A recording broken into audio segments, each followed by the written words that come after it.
Imagine cutting your way out of your tent in -30-degree weather, fleeing barefoot into a blizzard, and running towards certain death.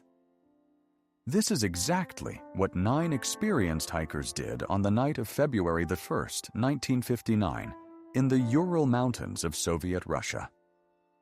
What they were running from has never been conclusively explained. The expedition was led by Igor Dyatlov, a 23-year-old engineering student with extensive hiking experience. His team consisted of 8 other seasoned hikers and skiers from the Ural Polytechnical Institute. Their goal was to reach Otorten, a mountain in the northern Urals. It was a difficult route, classified as Category 3, the most challenging. But for this group, it should have been manageable. The group began their trek on January 27th. One member, Yuri Yudin, turned back early due to illness. He would be the only survivor. The remaining 9 continued north into increasingly harsh conditions. Their last known camp was established on the slopes of a mountain called Kholat Syakhl. In the local Mansi language, this translates to Dead Mountain. On February 1st, they sent their last communication. Then, silence. When the group failed to return, a search party was dispatched on February 20th. What they found defied explanation. The tent was discovered first, still standing but ripped open from the inside. The cuts were deliberate, made by knives from within.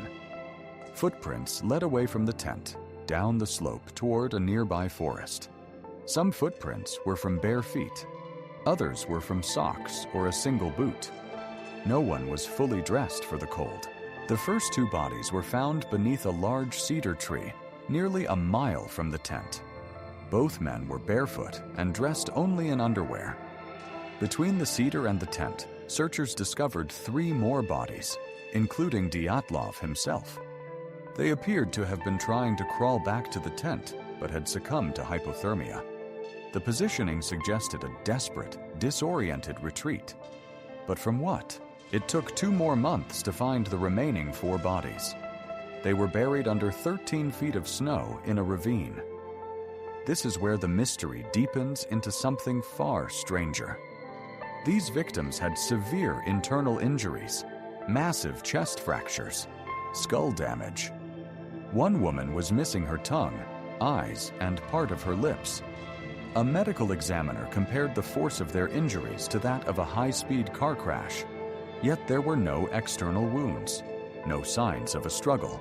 Even more disturbing, some of the clothing recovered from these 4 bodies tested positive for radioactive contamination. The levels were significant, but not lethal on their own. Investigators also noted that some victims were wearing clothes taken from those who had died first, suggesting a desperate attempt to stay warm. But why had they fled the tent in the first place? The official Soviet investigation concluded with a baffling statement. The hikers died from a compelling natural force. The case was closed. Theories have multiplied over the decades. Avalanche seems logical until you consider the tent was still standing, and the injuries don't match avalanche trauma. Military testing explains the radiation, but not the bizarre behavior or the missing soft tissue. Infrasound from wind causing panic has been proposed, as has hypothermia-induced paradoxical undressing. Some point to the Mansi people, though no evidence of an attack exists. Others venture into more speculative territory.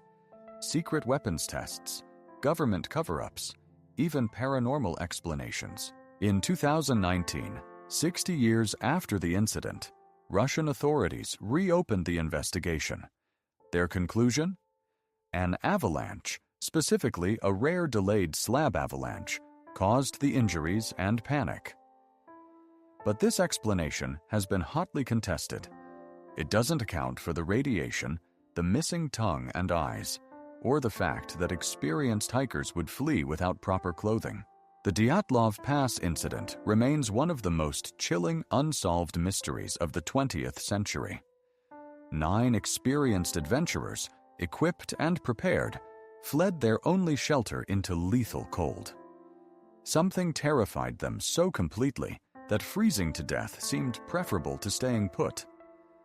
The mountain knows what happened that night, but it's not telling. So here's the question that haunts researchers to this day. What could be so terrifying that death becomes the better option?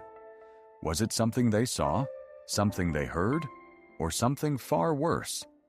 What do you think happened on Dead Mountain?